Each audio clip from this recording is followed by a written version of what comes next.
Manhattan Island, this mystic traveler throws off water at the rate of 30 to 70 tons a second, with enough mass to continue its purge for thousands of years. Was ancient man aware of this spectral vision? The unusual celestial object, reported in Babylonian texts to have been seen in the year 164 BC, is believed to have been Halley's Comet. Significantly, it was considered the scepter star of Israel. In the Bible, the book of Numbers records, I see it, though not now. I behold it, though it is not near. A star of Jacob did course. The scepter of Israel did arise.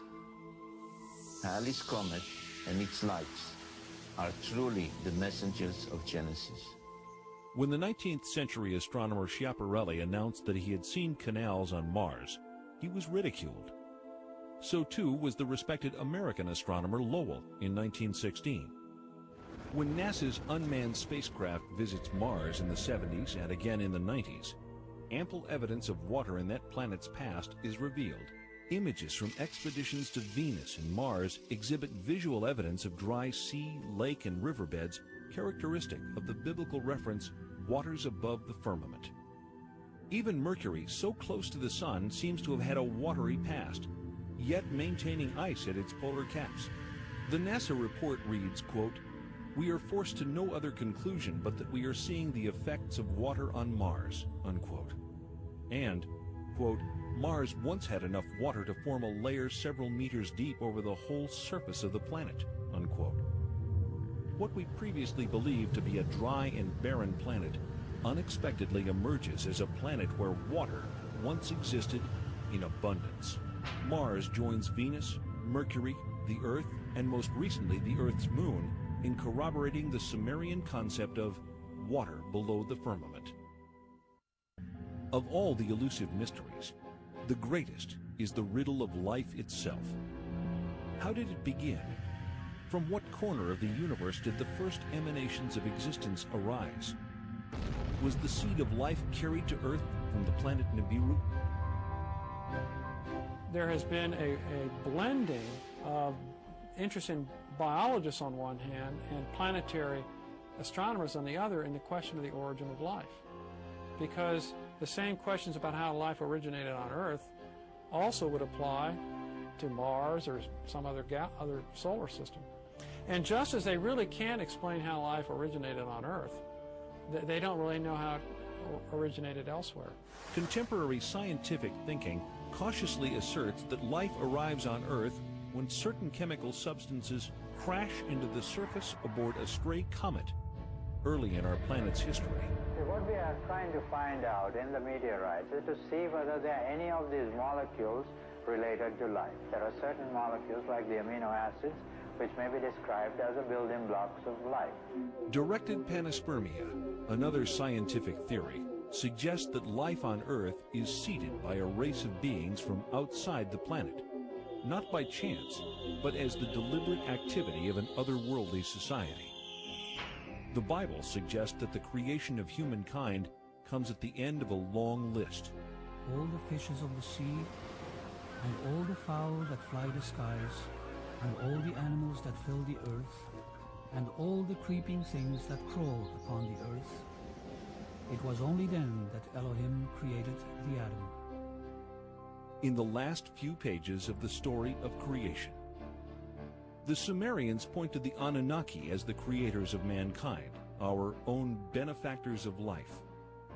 According to Sumerian text, the Anunnaki, in advance of landing 445,000 years ago, sent androids to scout the Earth. 150,000 years later, the Anunnaki themselves arrive and create humankind. How was Adam created? According to the Sumerians, it was by genetic engineering, fertilization in vitro, in a glass tube, as depicted in this cylinder seal rendering. Adam was the first test tube baby. In Genesis chapter 1, verse 26, the Bible reads, Let us make the atom in our image and likeness. But why? Sumerian documentation suggests the Anunnaki create humanity to assist in mining African gold that they need to save the dwindling atmosphere of their home planet, Nibiru. Judaism, Christianity, and Islam, the three great Western traditions, religious traditions, are all founded on the idea that there's something special about human beings. We didn't arrive here accidentally, so we're not just some consequence of billions of years of pointless accidental permutations of life forms. No, we were created in the image of God. The creation really is about the process of our salvation. Now, what if it were the case that there were creatures both technologically more advanced than us, older than us in terms of their civilization, and maybe even more intelligent than us, and more spiritually advanced, if we could imagine that? Then would this cause the creation story to collapse and leaving, literally billions of people on the planet totally confused about the meaning of life? The Bible relates an incident of mankind overstepping the bounds of the Anunnaki when the Babylonians attempt to reach the gods by building an enormous launch pad in the archetypal story of the Great Tower of Babel. What is the target of their efforts? According to Zecharia Sitchin, it is our neighboring planet Mars, home of the Anunnaki's way station en route to Earth. The Sumerian tablets refer to the station planet Mars as the traveler's ship. I've taken it to mean that it was at Mars that the Anunnaki from Nibiru transferred to smaller spacecraft to reach Earth-orbiting stations. Not once every 3,600 years, but on a more frequent schedule. Mesopotamian archives identify the 12 members of our solar system with specific symbols. Some, like Mars, Earth, and Venus, are indicated numerically on this ancient stela.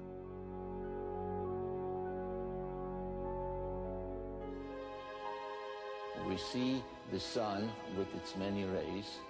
We see another 4 depicted standing on their cult animals, but really it's a symbolism connected with the zodiac. We see the moon, and we see the earth symbolized by the 7 dots, which indicated the position of the earth from the outer limits of the solar system, counting or coming in inwards by somebody flying into from outer space. The 7 dots of Earth with its crescent moon and the 6-pointed star of Mars are revealing clues in this 4,500-year-old Sumerian depiction. 2 figures stand on either side of a craft.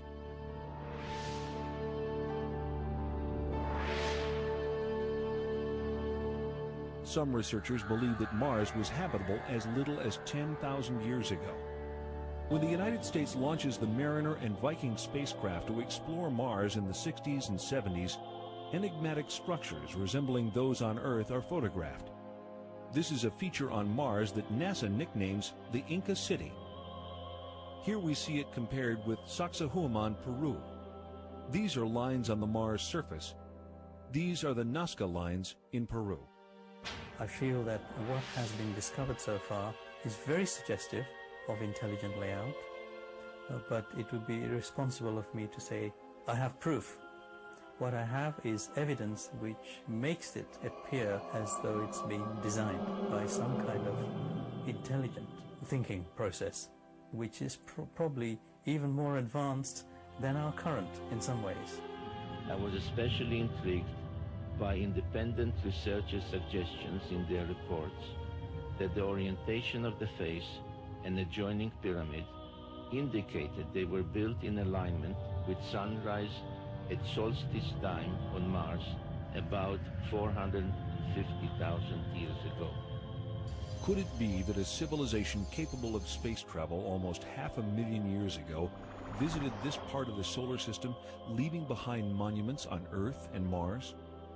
The only beings mentioned by name are the Anunnaki. The only evidence supporting such a theory is evidence of visits by the Anunnaki.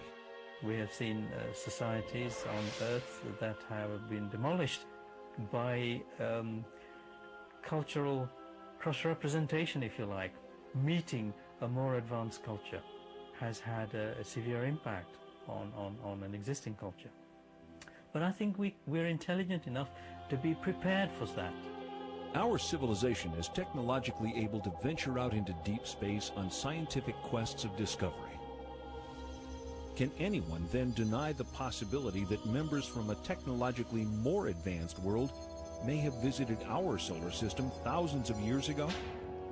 Thanks to the work of Zecharia Sitchin and others like him, we know more than we ever have about ancient cultures and the life that came before.